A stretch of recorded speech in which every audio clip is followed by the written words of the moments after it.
오늘 제가 준비한 압축기는 좀 형식이 다릅니다.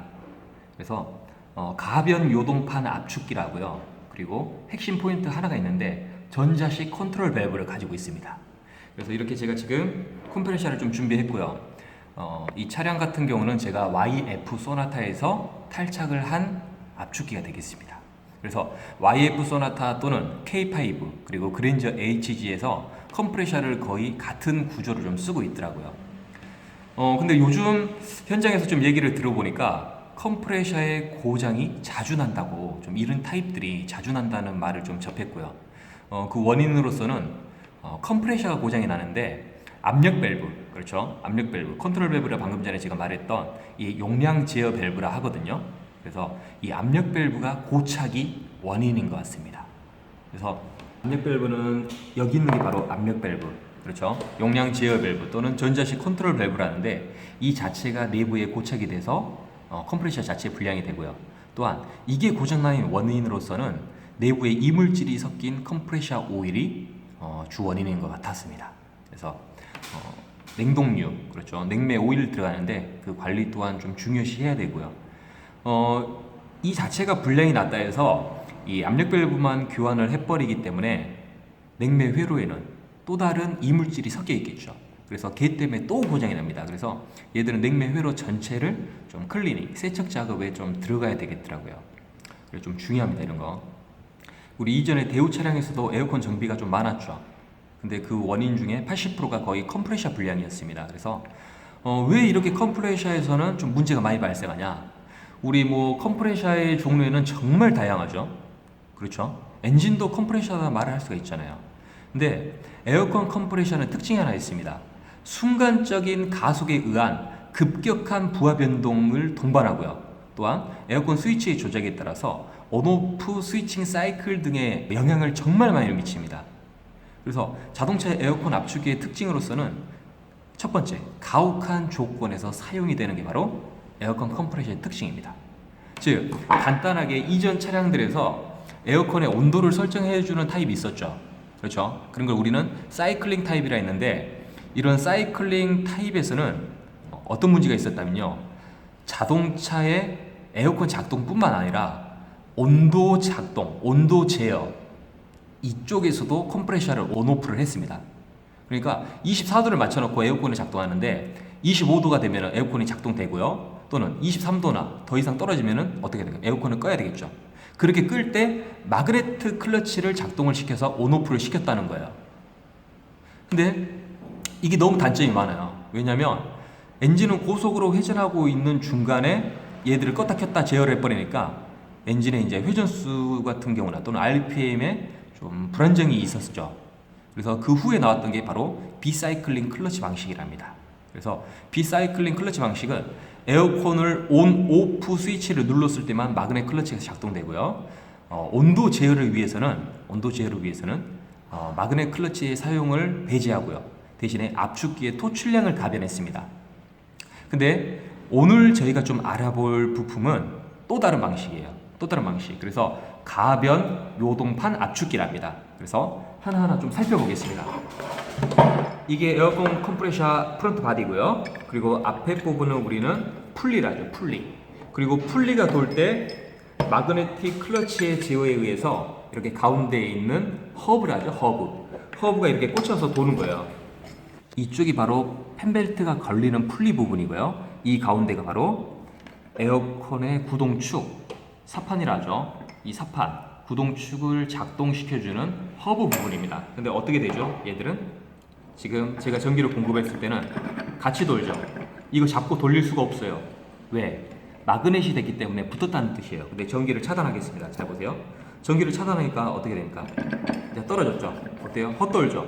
그러니까 컴프레셔 축은 안 도는데 이 풀리만 도는 거예요. 그리고 이게 분리형이었습니다. 이렇게 분리형. 맞죠? 대표적으로 많이 썼던 예가 바로 이렇게 클러치 허브를 이용해서 마그넷을, 즉 전자석을 유기시키면서 이 자체를 붙이는 타입이었습니다. 이건 이미 제가 이전에도 설명을 했었죠. 그래서 여기서 좀 넘어가 볼게요. 이게 바로 마그넷 클러치를 제가 전체 분해를 했습니다. 보시면은 이게 허브가 되겠죠. 허브에는 이렇게 축이 꽂히겠죠. 이 축이 이렇게 꽂혀서 같이 돌아가는, 그렇죠, 에어컨 컴프레셔의 구동축을 돌려주는 허브입니다. 다음 이 자체를 빼보면은 이게 바로 풀리예요. 풀리. 맞죠? 펜벨트에 의해 구동이 되는데 이렇게 헛돌다가 마그넷이 되면 같이 돌겠죠. 그리고 이 자체가 바로 마그넷입니다. 마그넷.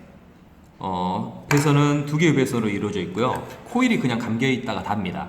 그리고 철편을 대서 전자석을 만들어주는 장치겠죠. 가변 요동판 압축기고요. 그리고 전자식 컨트롤 밸브를 사용하고 있습니다. 근데 하나의 특징이 다른 게 한번 보겠습니다. 여기 보고 넘어갈게요. 지금 이렇게 제가 풀리 부분만 뜯었는데 보세요. 얘들은 마그넷이 없습니다. 마그네트가 전혀 없어요. 보이세요? 마그네트도 없고, 심지어 제가 지금 이 볼트를 풀어서 그러는데 지금 보시면은 이렇게 볼트 구멍이 120도 간격으로 3개 있죠. 그리고 이렇게 구동축을 돌려주는 이 허브 또한 이 풀리에 고정이 되어 있습니다. 그럼 문제는 뭘까요? 그렇죠. 에어컨을 작동을 안 했는데도 불구하고 이 허브 축은 돈다는 거예요. 원래 우리 에어컨을 작동시킬 때만 이 허브가 돌았고요. 그렇죠? 에어컨을 작동시키지 않으면은 이 풀리는 도는데 허브는 돌지 않고 있죠. 근데 얘들은 방법이 달라요. 지금 제가 볼트를 풀어서 좀 그러는데 이렇게 볼트가 3개가 잠겨 있습니다. 그러니까 항상 엔진의 펜벨트에 연결되어 있어서 에어컨 풀리는 돌아갑니다. 덴소에서 가변 요동판 압축기라고요. 그리고 얘들 같은 경우는 압축기의 토출량, 즉 압축기가 회전 운동을 통해서 냉매의 토출하겠죠. 냉매를 결국에는 응축기로 보내야 되잖아요. 근데 실질적으로 이 토출량을 0에서 100%까지 제어를 할 수 있습니다. 100%까지 제어를 해요. 그러니까 이 자체에서 냉매의 토출을 할 것인지 또는 하지 않을 것인지를 제어를 할 수 있고요. 그렇기 때문에 냉방이 필요 없을 때에도, 그렇죠? 냉방이 필요 없을 때에도 압축기의 작동을 정지시킬 필요가 없습니다. 그렇죠? 그래서 이전에 방금 전에 저희가 봤던 전통적인 마그넷 클러치 대신에, 그렇죠? 마그넷 클러치 대신에 합성 수지와 고무 댐퍼로 제작된, 그렇죠? 이 장치죠. 합성 수지와 그리고 고무 댐퍼로 제작된 가벼운 DL 풀리랍니다. 이 명칭이 DL 풀리예요. 그래서 댐퍼 플러스 리미터 풀리 이렇게 말을 해서 줄여서 DL 풀리라고요. 압축기가 계속적으로 또 작동을 하죠. 그렇죠? 압축기가 작동을 하는데 압축기 스위치에 의해서 온 충격이 제거가 됐죠. 얘들은. 그러니까 간단히 말해서 우리 이전 차량에서는 에어컨 스위치를 누를 때마다 딱 소리가 나면서 붙죠. 그리고 에어컨 작동될 때마다 약간의 그 이질감을 느끼죠. RPM이 떤다든지. 근데 얘들은 어떻게 될까요? 처음부터 에어컨 작동에 무관하게 이 풀리와 허브는 같이 돌기 때문에 이렇게 에어컨 스위치의 작동에 대한 충격이 사라졌어요. 그래서 보다 기관을 더 매끄럽게 작동할 수 있는 장점이 있습니다. 그리고 하나 더 보자면, 그래서 얘들은 DL 풀리랍니다. 얘들은 뭐 풀리, 뭐 베어링 연결되어 있는데 여기 보이시죠? 이 자체가 바로 고무 댐퍼예요. 고무 댐퍼. 고무 댐퍼. 아시겠죠? 이게 고무 댐퍼고요. 그리고 이제 에어컨 컴프레셔에서 좀 더 나가다 보면은 제가 이렇게 프론트 케이스를 분리를 했습니다. 지금 보시면은 뭐 스러스트 베어링 연결되어 있고요. 그리고 바로 여기서부터 구조가 좀 다릅니다. 여기에 좀 이상하게 이렇게 생겼죠. 이 자체가 보이세요? 이 자체가 좀 이상하게 생겼는데 보세요. 제가 지금 이 구동축을 돌리고 있는데 어떤 변화가 일어나죠? 거의 피스톤들이 움직이지 않고 있죠. 보이세요? 지금 이렇게 피스톤들이 움직이지 않고 있다는 뜻이 냉매의 토출이 되고 있지 않다는 뜻입니다. 이전 구조, 사판이라는데 얘들은 항상 일정한 각도를 유지해서 이렇게 사선으로 설치가 되어 있죠. 그래서 이 구동축이 돌면 어떻게 될까요? 그렇죠. 상하 운동을 하기 때문에 복동식 피스톤이 항상 운동을 하면서 압력을 만들어냈습니다. 그렇기 때문에 에어컨을 끄면요, 이 앞에 클러치 부분에서 차단이 됐어야 되는 거예요. 근데 얘들은 그런 구조가 아니고요. 지금 보시면은 가변을 했습니다. 요동판을 또 다른 말로 하면 사판이라는데 이 사판을 가변을 했어요.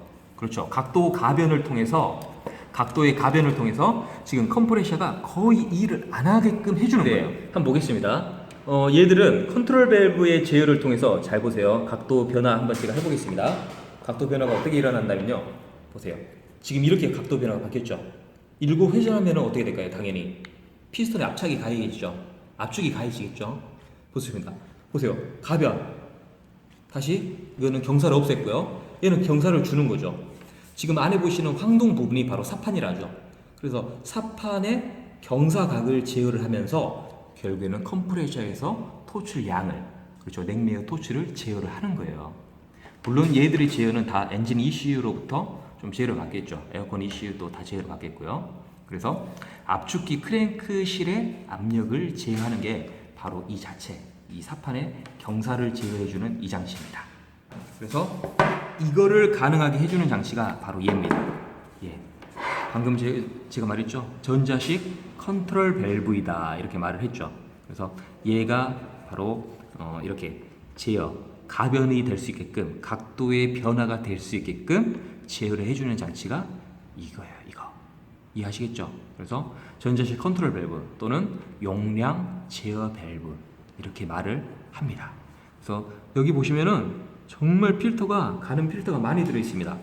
지금 여기도 마찬가지로 필터가 좀 들어가 있고요. 그리고 여기에도 좀 필터가 들어가 있습니다.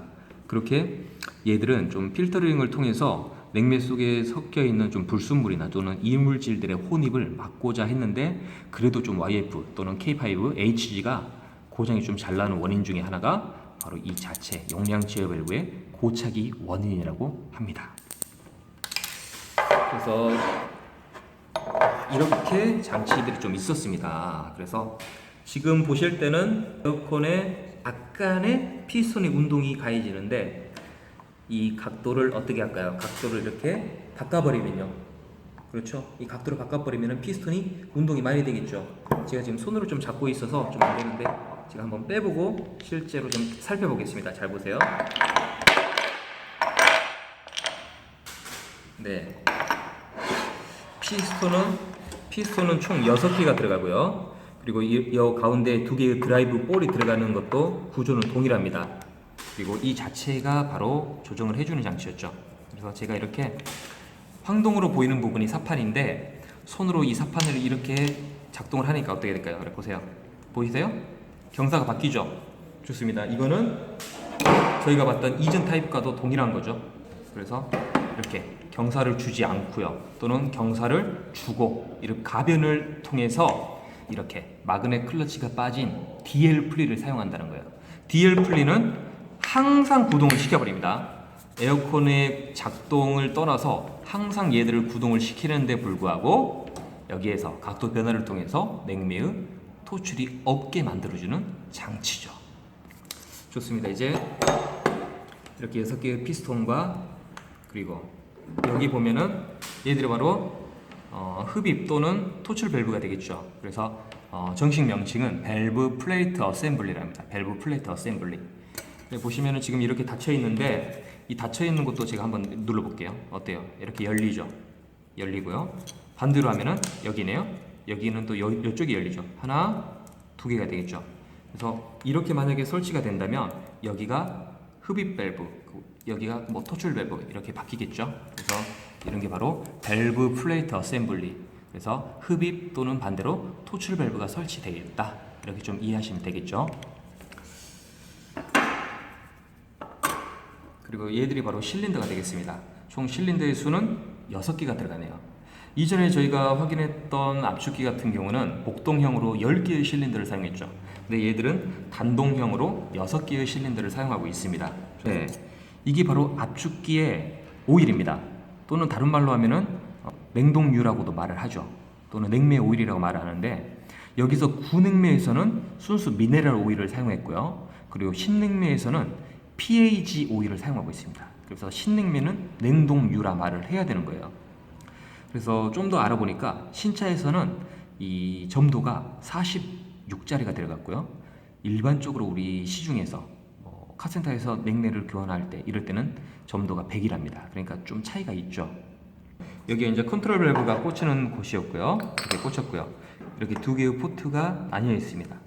가늘고 국조, 굵은 게 최하, 가는 게 고압이었죠.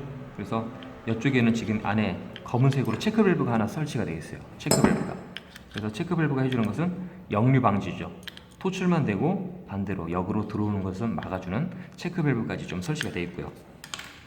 근데 원래 압축기에서 좀 다른 방식의 압축기는 릴리프 밸브도 좀 설치가 되어 있어요. 릴리프 밸브.